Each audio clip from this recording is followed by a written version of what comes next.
Hello my ಕುಚುಕೂಸ್, welcome back to my dine time channel. So ಇವತ್ತು ನಾವು ಬೆಳ್ಳುಳ್ಳಿ ಸಾಂಬಾರು ಮಾಡೋಣ ಬನ್ನಿ. ಬೇಳೆನೇ ಇಲ್ದಲೆ ಒಂದು ಆರೋಗ್ಯಕ್ಕೆ ತುಂಬ ಒಳ್ಳೆಯದಾಗಿರೋ ಅಂಥ ಸಾರಿದು. ಮುದ್ದೆ, ದೋಸೆ, ಇಡ್ಲಿಗಂತೂ ಫೈನ್ ಕಾಂಬಿನೇಷನ್. ಸೊ ನಾವು ಆಲ್ರೆಡಿ ಬೇಳೆ ಇಲ್ದಲೆ ನುಗ್ಗೆಕಾಯಿ ಸಾರು ಮಾಡಿದ್ದೀವಿ. ಅದನ್ನು ನೀವು ನೋಡಿಲ್ಲ ಅಂದರೆ ಲಿಂಕ್ ಡಿಸ್ಕ್ರಿಪ್ಷನ್ ಕೊಡ್ತೀನಿ, ಹೋಗಿ ಚೆಕ್ ಮಾಡ್ಕೊಳ್ಳಿ. ಸೊ ಅದೇ ರೀತಿ ಒಂದು ಮಸ್ತಾಗಿರೋ ಸಾರು ಇವತ್ತು ತೋರಿಸ್ಕೊಡ್ತೀನಿ.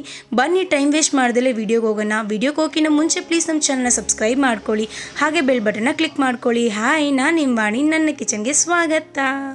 ಸೊ ಇವತ್ತು ನಾನು ಒಂದು ಪಾತ್ರೆಯಲ್ಲಿ ಒಂದು 4 ಟೀ ಸ್ಪೂನಷ್ಟು ಟೇಬಲ್ ಸ್ಪೂನಷ್ಟು ಎಣ್ಣೆ ಹಾಕ್ಕೊತಾ ಇದ್ದೀನಿ. ಎಣ್ಣೆ ಕಾದ ನಂತರ 1 ಟೀ ಸ್ಪೂನಷ್ಟು ಸಾಸಿವೆ ಹಾಕ್ಕೊಳ್ಳಿ. ಸಾಸಿವೆ ಸಿಡಿದ ನಂತರ ಅರ್ಧ ಟೀ ಸ್ಪೂನಷ್ಟು ಜೀರಿಗೆ, ಒಂದು 1/4 ಟೀ ಸ್ಪೂನಷ್ಟು ಮೆಂತ್ಯ. ಇದೆಲ್ಲನೂ ಚೆನ್ನಾಗಿ ಸಿಡಿದ ನಂತರ ಒಂದು ಕೈ ಹಿಡಿಯಷ್ಟು ಕರ್ಬೇವಿನ ಸೊಪ್ಪು ಹಾಕಿ ಕರ್ಬೇವಿನ ಸೊಪ್ಪು ಸಿಡಿಯೋಕ್ಕೆ ವೆಯ್ಟ್ ಮಾಡಿ. ಇಲ್ಲಿ ನಾನೊಂದು 50 ಗ್ರಾಮು ಬೆಳ್ಳುಳ್ಳಿನ ಸಿಪ್ಪೆ ಸುಲಿದಿಟ್ಕೊಂಡಿದ್ದೀನಿ. ಅದರಲ್ಲಿ ಒಂದು 10 ಎಸಳನ್ನ ಸಪ್ರೇಟಾಗಿ ಎತ್ತಿಟ್ಬಿಟ್ಟು ಮಿಕ್ಕಿದೆಲ್ಲ ಡೈರೆಕ್ಟಾಗಿ ಎಣ್ಣೆಯಲ್ಲಿ ಹಾಕ್ತಾಯಿದ್ದೀನಿ.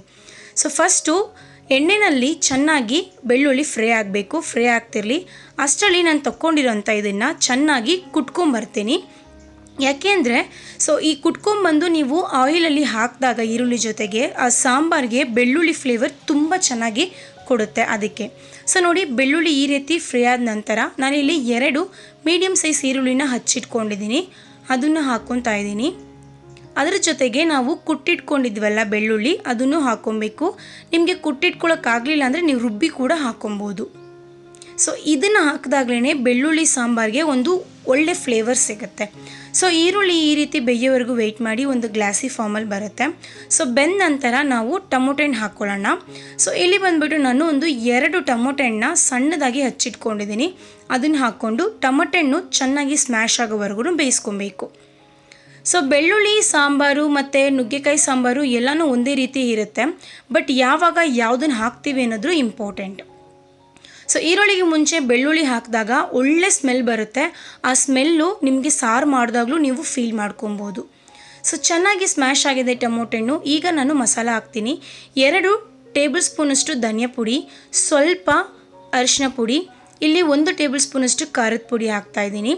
ಅದೇ ರೀತಿ ನಾನಿಲ್ಲಿ 1 ಟೇಬಲ್ ಸ್ಪೂನಷ್ಟು ಮನೇಲೇ ನಾನೇ ಅರ್ದಿರೋಂಥ ಸಾಂಬಾರು ಪುಡಿ. ಸೊ ಇನ್ ಕೇಸ್ ನಿಮಗೆ ಇದು ಇಲ್ಲ ಅಂತ ಹೇಳಿದ್ರೆ ಏನು ತೊಂದರೆ ಇಲ್ಲ, ನೀವು ಸ್ಕಿಪ್ ಮಾಡ್ಕೊಬೋದು. ಸೊ ಇದನ್ನೆಲ್ಲನೂ ಲೋ ಫ್ಲೇಮಲ್ಲಿ ಒಂದೇ 1 ನಿಮಿಷ ಫ್ರೈ ಮಾಡಿ, ಆ ನಂತರ ತಕ್ಷಣಕ್ಕೆ 1 ಟೀ ಗ್ಲಾಸಷ್ಟು ನೀರು ಹಾಕ್ಬಿಟ್ಟು ಮಸಾಲ ಹಸಿ ವಾಸನೆ ಹೋಗುವವರೆಗೂ ಬೇಯಿಸ್ಕೊಬೇಕು. ಸೊ ಯಾವಾಗಲೂ ಮಸಾಲೆ ಹಾಕಬೇಕಾದ್ರೆ ನಾವು ಲೋ ಫ್ಲೇಮಾಗೆ ಸಿಮ್ನ ಇಟ್ಕೊಳ್ಳೋದು ಒಳ್ಳೆಯದು. ಒಂದು 2 ನಿಮಿಷ ಆದ ನಂತರ ನೋಡಿ, ಇಷ್ಟು ಚೆನ್ನಾಗಿ ಕುದೀತಾ ಇದೆ, ಮಸಾಲೆ ಎಲ್ಲ ಹಸಿ ವಾಸನೆ ಹೋಗಿದೆ. ಈ ಸ್ಟೇಜಲ್ಲಿ ನಾವು ಮಿಕ್ಕಿದ ಇಂಗ್ರೀಡಿಯೆಂಟ್ಸ್ ಆ್ಯಡ್ ಮಾಡೋಣ. ಒಂದು 25 ಗ್ರಾಮ್ ಹುಣಸೆಹಣ್ಣ 75 ಗ್ರಾಮಲ್ಲಿ ನೀರಲ್ಲಿ ನೆನಾಕಿ ಹುಣಸೆ ರಸ ತಗೊಂಡಿದ್ದೀನಿ. ಅದನ್ನು ಈ ಸ್ಟೇಜಲ್ಲಿ ನಾನು ಹಾಕ್ತಾಯಿದ್ದೀನಿ. ಅದಾದ ನಂತರ ನಾವು ಸ್ವಲ್ಪ ಅಂದರೆ ಒಂದೇ 1 ಗ್ಲಾಸಷ್ಟು ನೀರು ಹಾಕಿ ಸಾಂಬಾರಿಗೆ ಬೇಕಾದಷ್ಟು ಉಪ್ಪು ಹಾಕ್ಕೊಳ್ಳೋಣ.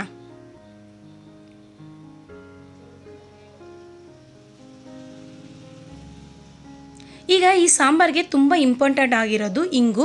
ಸೊ ಇಂಗು ಮತ್ತು ಬೆಳ್ಳುಳ್ಳಿ ಸೇರಿದಾಗ ಗ್ಯಾಸ್ಟ್ರಿಕ್ಗೆ ತುಂಬ ಒಳ್ಳೆಯದು. ಸೊ ಇನ್ ಕೇಸ್ ಏನಾದರೂ 1 ಟೀ ಸ್ಪೂನಷ್ಟು ಹಿಂಗೆ ಹಾಕ್ಕೊಂಡು ಚೆನ್ನಾಗಿ ಮಿಕ್ಸ್ ಮಾಡ್ಕೊಳ್ಳಿ.